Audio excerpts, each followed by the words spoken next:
पदिक समीकरण के बारे में। ठीक है, पदिक समीकरण के बारे में हमने जो क्लास थी वो पूरी हो गई है। ठीक है, नेक्स्ट क्लास है अपनी वक्रता। ठीक है, आपके यूनिट फर्स्ट है उसका सेकंड पार्ट, यूनिट फर्स्ट का सेकंड पार्ट, इसका टॉपिक का नाम है वक्रता। ठीक है, यानी कर्वेचर।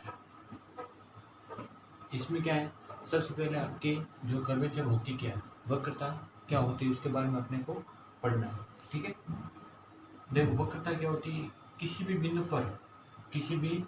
पर किसी वक्र का मोड़, जैसे ये बिंदु है, इस पर वक्र क्या है, ये दो बिंदु दे रखे हैं, इस पर इसका मोड़ हो रहा है। ठीक है, तो ये मोड़ क्या कहलाता है, आपके वक्रता कहलाता है। ठीक है, ये इंग्लिश में क्या है, किसी भी पॉइंट पर बेंडिंग हो रही है। ठीक है, क्या हो रही है, बेंडिंग हो रही है, तो क्या कहलाता है, वक्रता कहलाती है। जैसे इस प्रकार की डायग्राम दे रखे हैं, ये और ये दे रखा है, तो इसकी जो वक्रता होगी वो अधिक होगी। ठीक है, क्योंकि इसमें जो इसका मोड है अधिक है, यानी इसकी बेंडिंग अधिक है, देन इसका हो जाएगा मध्यम। ठीक है, इसकी तुलना में, और इसका हो जाएगा न्यू, यानी इसकी वक्रता हो जाएगी न्यू, क्योंकि इसमें जो बॉन्डिंग है वो क्या है, कम है, और इसमें मध्यम है, और इसमें सबसे नीचे हो जाएगी बॉन्डिंग। तो वक्रता क्या होता है, किसी भी वक्र के लिए किसी बिंदु पर मोड़, वो क्या कहलाता है, उसकी वक्रता कहलाता है। ठीक है, नेक्स्ट ये आपके नया टॉपिक है कर्वेचर। ठीक है, तो किसी भी बिंदु पर जो किसी वक्र का मोड़ है वो क्या कहलाता है, उसकी वक्रता कहलाता है। अब वक्रता से रिलेटेड अपने पास दो ही टॉपिक हैं इस आपके टॉपिक में। टॉपिक कौन सा, एक तो है आपके सेंटर ऑफ कर्वेचर। क्या है, सेंटर ऑफ कर्वेचर, यानी वक्रता केंद्र, वक्रता केंद्र, एक तो टॉपिक है। और दूसरा है कोर ऑफ कर्वेचर, यानी वक्रता की त्रिज्या, सॉरी वक्रता की जीवा। ये दो टॉपिक आपके सिलेबस में। ठीक है, इन दोनों टॉपिक को अपन पढ़ते हैं एक एक करके। अब सबसे पहले इन टॉपिक को पढ़ने के लिए आप ये डायग्राम बना लीजिए, ये वाला डायग्राम, ये इस प्रकार से ये डायग्राम है, ये आपकी एक्स एक्सिस और ये वाई एक्सिस। ठीक है, ये डायग्राम है, यहाँ से इस प्रकार से रेखा जा रही है, ये कौन है यहाँ पे, साइड में। ठीक है, इसके साथ ये आपके इस प्रकार से एंगल है, ये कोई पी बिंदु है एक्स कॉमा वाई, इसके साथ यहाँ से अगर लंब डालते तो इसको मैंने लिया एल।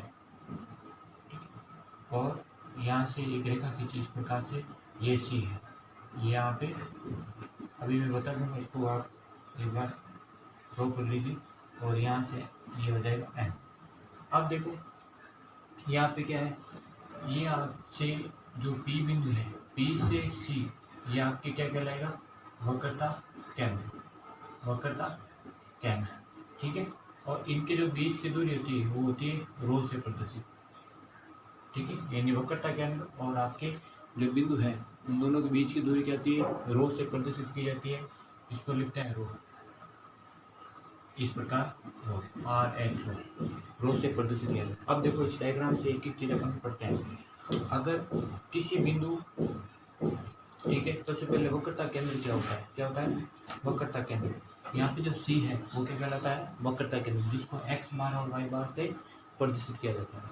ठीक है, अब देखो इसमें क्या है, वक्रता केंद्र होता क्या है, किसी वक्र के किसी बिंदु पर वक्रता केंद्र वह बिंदु होता है, किसी वक्र के किसी बिंदु पर वक्रता केंद्र वह बिंदु होता है जो पी बिंदु से, किसी पी बिंदु से रो दूरी पर स्थित हो। तो रो दूरी पर जो भी बिंदु स्थित होगा, ठीक है, रो दूरी पर जो भी स्थित बिंदु होगा वो आपके क्या कहलाएगा, वक्रता केंद्र, या आपकी रो क्या है, वक्रता त्रिज्या है। ठीक है, तो अपन कह सकते कि पी बिंदु से अगर रो दूरी यानी वक्रता त्रिज्या दूरी पर स्थित कोई बिंदु है वो क्या कहलाएगा, वक्रता केंद्र। तो आपके पहला पॉइंट क्या हो जाएगा, वक्रता केंद्र। तो आप परिभाषा लिख सकते हैं, वक्रता केंद्र के जो पी बिंदु से रो दूरी पर स्थित, ठीक है, वक्र का केंद्र, वक्र का जो केंद्र वो क्या कहलाएगा, आपके वक्रता केंद्र कहलाता है। ठीक है, सिंपल ये इसकी मीनिंग है। नेक्स्ट वक्रता वक्र, नेक्स्ट क्या है वक्रता वक्र, ये तो आपके वक्रता केंद्र हो गया। नेक्स्ट है वक्रता वक्र, ठीक है। ये कर्वेचर सर्किल क्या होता है उसके बारे में आप देखिए ध्यान से। कर्वेचर सर्किल क्या होता है, जो भी आपके वक्रता P बिंदु माना था, ठीक है, ये रो त्रिज्या के सापेक्ष अगर किसी अपन सर्किल का निर्माण करते हैं तो ये आपको क्या कहलाता है वक्रता, यानी रो त्रिज्या को आधार मानकर, यानी ये पूरी आपकी क्या हो जाएगी 2 रो हो जाएगी। तो रो त्रिज्या को आधार मानकर अगर कोई अपन सर्किल खींचते हैं तो ये आपके क्या हो जाएगा वक्रता सर्किल या वक्रता वक्र, ठीक है।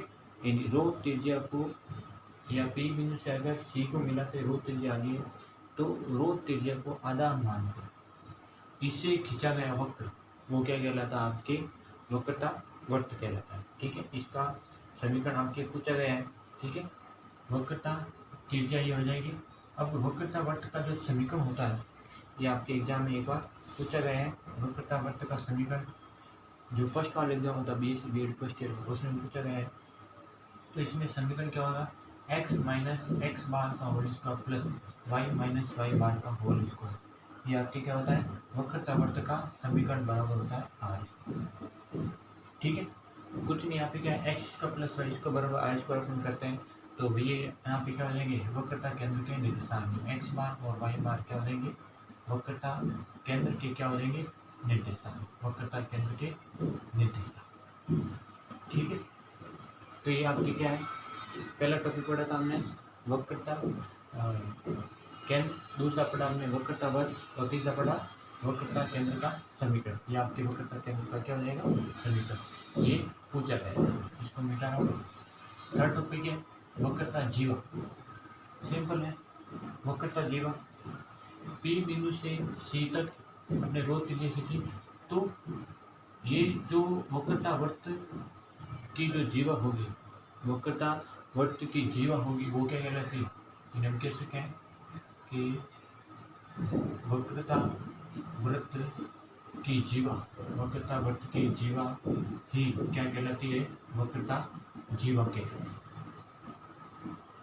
ठीक है। जिसको कह सकते हैं अगर इसको मैं आर लूँ तो पी आर बराबर क्या जाएगा 2, तो ये क्या हो जाएगी वक्रता वृत्त की जीवा, ठीक है। ये आपके पोल वक्रता जीवा को कहता है पोल, ये आपके सिलेबस का टॉपिक है वक्रता वृत्त की जीवा क्या हो जाएगी 2 रो। अब नेक्स्ट टॉपिक क्या है केंद्रज, ठीक है। नेक्स्ट है आपके केंद्रज, क्या है केंद्रज, क्या है केंद्रज टॉपिक। केंद्रज टॉपिक क्या कह रहा है, इसको कहते हैं इंग्लिश में इवेल्यूट, इवेल्यूट, ठीक है, इवोल्यूट कहते हैं, ठीक है इवोल्यूट। इसमें क्या होता है जो वक्रता केंद्र है, वक्रता केंद्र, वक्रता केंद्रों का बिंदु पथ, वक्रता केंद्रों का बिंदु पथ क्या कहलाता है केंद्रज कहलाता है। बहुत सारे वक्रता केंद्र मान लो बहुत सारे वृत्त हो गए तो उनका बिंदु पथ क्या कहलाता है आपके केंद्रज कहलाता है। तो आपकी क्या हो जाएगा इस प्रकार से ये जो टॉपिक था थोड़ा सिंपल महत्वपूर्ण परिभाषा वाले। सबसे पहले हमने पढ़ा था वक्रता केंद्र। वक्रता केंद्र क्या होता है P बिंदु से रो दूरी, P बिंदु से रो दूरी पर खींचा गया, P बिंदु से रो दूरी पर एक अपने पॉइंट या श्री जिससे अपन क्या एक वृत्त खींच सकते हैं तो ये क्या हो जाएगा आपके इसका सेंटर क्या हो जाएगा वक्रता केंद्र। नेक्स्ट आपके क्या हो जाएगा वक्रता केंद्र हो जाएगा। इसके बाद में अपने क्या क्या था वक्रता वृत्त, तो वक्रता वृत्त यहाँ से P बिंदु से अपन C को सेंटर मानते हुए वृत्त खींचा वो क्या हो जाएगा वक्रता वृत्त। और वक्रता वृत्त का जो समीकरण लिखा था x माइनस x1 का होल x डैश का होल स्क्वायर और y माइनस वाई बार का होल स्क्वायर बराबर आर स्क्वायर, ये हो जाएगा वक्रता वृत्त का समीकरण। ये आपके एग्जाम में पूछा गया है। नेक्स्ट हमने क्या पढ़ा था, नेक्स्ट पढ़ा हमने ये केंद्रज। केंद्र क्या हो जाएगा वक्रता केंद्र का बिंदु पथ क्या कहलाता है आपके केंद्र कहलाता है। और वक्रता जीवा क्या हो जाएगी वक्रता वृत्त की जीवा कहला जाएगी वक्रता जीवा कहलाती है, ठीक है। तो ये आपकी स्टडिंग का टॉपिक। अब next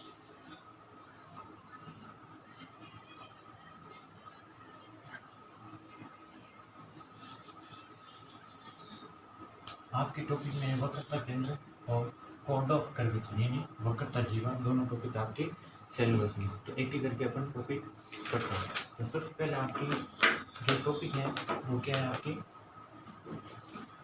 code of centre of code. क्या है आपके सेंटर ऑफ कोड। तो इसके केंद्र ज्ञात करने के अपन पढ़ते हैं टॉपिक। सबसे पहले वक्रता केंद्र के निर्देशांक किस प्रकार ज्ञात किए जाते हैं।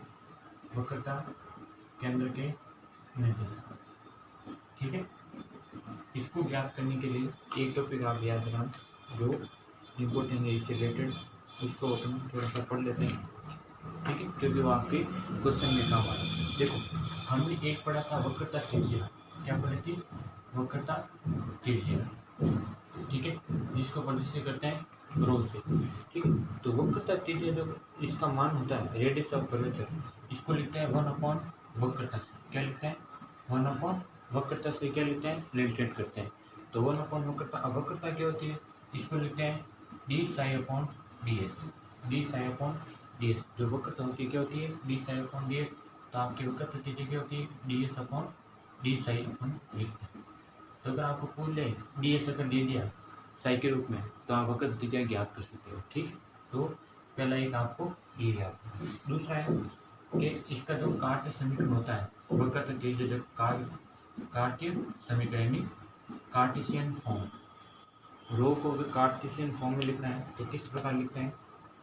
अगर आपको समीकरण दे रखा y बराबर एफ एक्स, क्या दे रखा है इफ y बराबर आपको एफ एक्स समीकरण दे रखा है, क्या दे रखा है y बराबर एफ एक्स। तो आपको क्या करना है, हम जानते हैं कि टेन साइन कैलकुलेशन किया था हमने d Y upon D x होता है, ये टेन साइन बराबर क्या होता है d Y upon D x होता है टेन साइन, ठीक है। तो इसका एक्स के सापेक्ष क्या करना है, एक्स के सापेक्ष अवकलन अगर करते हैं differential with respect to x तो अपने पास क्या हो जाएगा, ये हो जाएगा टेन साई का हो जाएगा टेन स्क्वायर साई, ये हो जाएगा d psi upon D x, क्या हो जाएगा d psi upon D x बराबर इसका क्या हो जाएगा d square y upon D x square x के सापेक्ष, ठीक है। अब यहाँ पे क्या करना है एक्स के नहीं एस क्या करना है एस के सापेक्ष, यहाँ पे एस आ रहा है अपने को एस चाहिए तो ये हो जाएगा D x upon D x, क्या हो जाएगा D x upon D X इन एस के सापेक्ष। एस के सापेक्ष क्या कर रहे हैं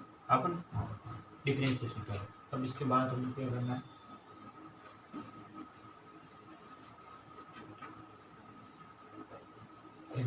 साथ साथ लिखते रहेंगे, ठीक है। अब देखो एस के सापेक्ष अवकलन करने के बाद हमारे पास ये आ रहा मान, तो यहाँ पे क्या लेंगे d psi upon d s. D psi upon d s को अपन क्या लिख सकते हैं d square y upon D x square, ठीक है, इंटू क्या हो जाएगा ये आपकी d x upon D x upon d s है, ठीक है, अपॉन 1 सेक स्क्वायर साई, ठीक है। अब इसको अगर D S upon D Sai के रूप में लिखते हैं तो ये क्या हो जाएगा sec square d square x upon ये हो जाएगा डी वाई स्क्वायर और क्या हो जाएगा d S upon D x. इस प्रकार से अपन लिख सकते हैं। इसका क्या करके अपन उल्टा करते हैं। अब उल्टा करने के बाद क्या करना है, इसमें देखो सेक स्क्वायर साइन, ठीक है, सेक स्क्वायर साइन और ये लिखना है D S upon D x और नीचे वाला अपन क्या करेंगे इसको इस प्रकार लिख सकते हैं, ठीक है। इसको अपन क्या लिख सकते हैं इस प्रकार लिख सकते हैं, तो इसमें इस प्रकार लिखना है। अब देखो इसमें मेन क्या है इम्पोर्टेंट, इसको क्या करना है आपको चेंज करना कैसे d S upon D psi. We know that sec square psi क्या हो जाएगा आपकी 1 प्लस टेन स्क्वायर साई हो जाएगा, टेन स्क्वायर साई हो जाएगा d S upon D psi upon क्या हो जाएगा हो जाएगा डी वाई स्क्वायर अपॉन क्या हो जाएगा डी एक्स, ठीक है, डी स्क्वायर वाई अपॉन यहाँ पे डी स्क्वायर वाई अपॉन क्या हो जाएगा ये डी स्क्वायर वाई अपॉन क्या हो जाएगा डी एक्स स्क्वायर, ठीक है। यहाँ पे थोड़ा करेक्शन कर लेना ये थोड़ा ऊपर नीचे देखिए तो ये हो जाएगा आपके डी एक्स, ठीक है। तो अब नेक्स्ट आपको क्या करना है D S upon D Sai 1 plus ten square, तो 1 अपॉन टेन स्क्वायर क्या लिख सकते हैं, इसको लिख सकते हैं होगा d Y upon D x का होल स्क्वायर, ठीक है। और d S upon D psi, d S upon D psi इसको वापस लिख दीजिए, तो मेरे पास क्या है डी स्क्वायर वाई अपॉन क्या रहेगा डी एक्स स्क्वायर। ठीक है, अब यहाँ से अपने प्राप्त क्या करना है, अब देखो यहाँ पे D S upon D psi अपने पास क्या है D S upon D psi. तो D S upon D psi क्या होता है, जो डी एस अपॉन जो डी साई इसका मान ये D S upon D psi X, ये क्या है D S upon D X है। तो D S upon D X अपन क्या होता है वी नो दैट इसका मान होता है 1 plus D Y upon D X. प्रतीक समीकरण वाली यूनिट में हमने पढ़ा था। तो इसका मान यहाँ पर रखने पर क्या हो जाएगा d S upon D psi बराबर हो जाएगा 1 plus D Y upon D x का होल स्क्वायर प्लस हो जाएगा root 1 plus D Y upon D x का होल स्क्वायर। ठीक है, अपॉन क्या हो जाएगा डी स्क्वायर वाई अपॉन क्या हो जाएगा डी एक्स स्क्वायर। ठीक है, नेक्स्ट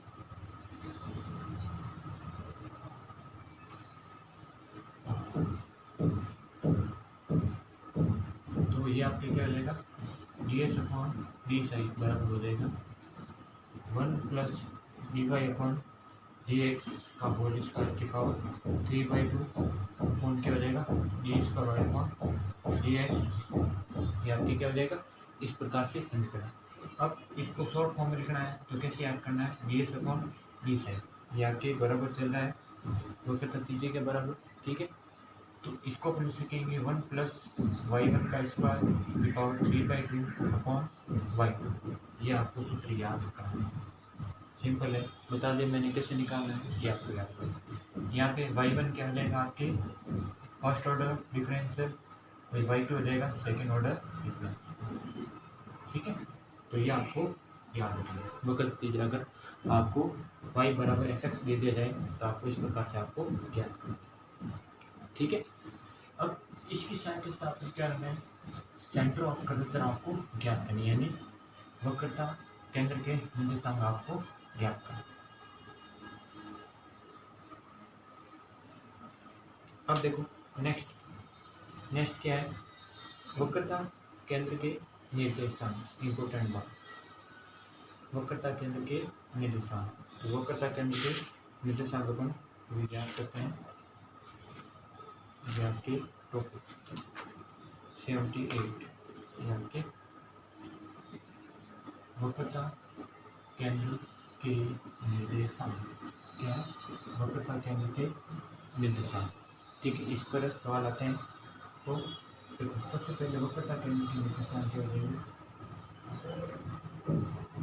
वक्रता केंद्र के जो निर्देशांक होते हैं वो आपको देखो इस प्रकार से अभी जो डायग्राम बनाया था वो आपको याद रखना है। ये आपकी साइन था, ठीक है, ये आपकी इस प्रकार से ये पी बिंदु था एक्स वाई। ठीक है, यहाँ से हमने लंब डाला था एल। ठीक है, और यहाँ से एक लाइन खींची थी ये आपके एन, ये आपकी टी, ये हो गया ओ। यहाँ पे इसको हमने ये आपके लिया था एन, और यहाँ से एक किसी का एक सी, एक्स बार और वाई। ठीक है, सिंपल। अब देखो इसको हमने को ज्ञात करना। तो वक्रता केंद्र के निर्देशांक क्या है, एक तो एक्स बार है, क्या है एक एक्स बार है। तो एक्स बार यहाँ पे एन है। एक्स बार कैसे ज्ञात करें, देखो एक्स बार जो है वो क्या है, देखो एक्स बार, ये एक्स बार किसको शो कर रहा है, ये आपको शो कर रहा है ओ एल। एक्स बार किसको शो कर रहा है, यहाँ से यहाँ तक क्या करेगा ये एक्स बार शो करेगा। ठीक है, ओ एल को शो करता है ओ एल। ये आपके एक्स बार शो यहाँ पे थोड़ा मिस्टेक हो गया, यहाँ पे एल लिखना, यहाँ पे एम लिखना थोड़ा। तो ओ एल क्या है एक्स बार, तो ओ एक्स क्या हो जाएगा एल बार। तो ओ एल को अपन क्या लिख सकते हैं, जो ओ एल है ओ एल को क्या लिख सकते हैं अपन, ओ एल जो है ओ एल को लिख सकते हैं अपन ओ एम माइनस क्या हो जाएगा, इसको लिख सकते हैं ओ एक्स को लिखेंगे अपन ओ एम माइनस। ठीक है, क्या लिखेंगे O M minus M T, क्या लिखेंगे ओ एम माइनस क्या लिखेंगे एम टी। तो अपने पास क्या हो जाएगा आके इसका मान। तो देखो ओ एम तो अपने पास है ये और एन पी को अपन क्या लिख सकते हैं, अगर यहाँ पे अगर मैं कौन अगर साइन हूँ, ठीक है, तो साइन थीटा बराबर क्या होता है, लंब बटा कर्ण, तो ये हो जाएगा माइनस सी पी ये हो जाएगा साइन, क्या हो जाएगा C P sign sign.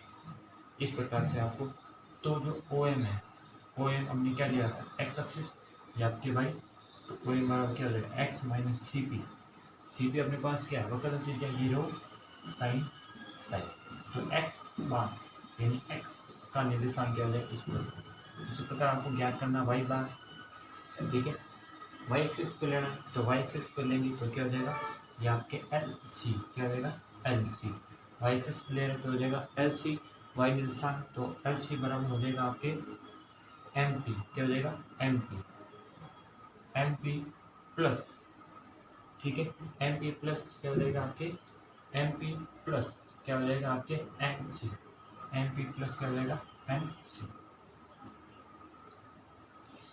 M P plus N C को या पी सी को, बात एक ही। अब इसको लिखेंगे y प्लस क्या हो जाएगा y प्लस रो कॉस साइन, क्या हो जाएगा ये रो कॉस साइन, तो ये क्या हो जाएगा y बार बराबर हो जाएगा y प्लस रो कॉस साइन, तो ये आपकी क्या हो जाएंगे केंद्र के निर्देशांक। अब देखो रो का मान अभी ज्ञात किया था हमने, अब देखो यहाँ पे इम्पोर्टेंट है कि जो कोस साई और साइन साई क्या हो, देखो साइन साई का जो मान होता है वो क्या होता है, इसका मान होता है y1 upon root 1 plus y1 square, और जो कोस साइन का मान होता है 1 upon root 1 plus y1 square. तो ये चीज़ें आपको याद रखनी है, ठीक है, और ये चीज़ें अगर आप इस समीकरण में रखेंगे तब मेरे पास क्या आ जाएगा केंद्र के निर्देशांक, और रो का मान अभी बताया था मैंने, रो का मान अभी निकाला था पहले वाले डेरिवेशन में, ठीक है, तो यहाँ से x का मान इस जो केंद्र के निर्देशांक यहाँ से निकालेंगे, और इस प्रकार केंद्र के निर्देशांक निकालेंगे, वक्रता केंद्र के निर्देशांक x बार और y बार, ठीक है, तो इस प्रकार हम क्या करेंगे केंद्र के निर्देशांक सॉल्व करते हैं, ठीक है। अब देखो एक टॉपिक और बचा आपके, तो वो भी आप अपन कर लेते हैं, ठीक है, तो कल अपने को क्या है क्वेश्चन करने ही रहेंगे। तो सबसे पहले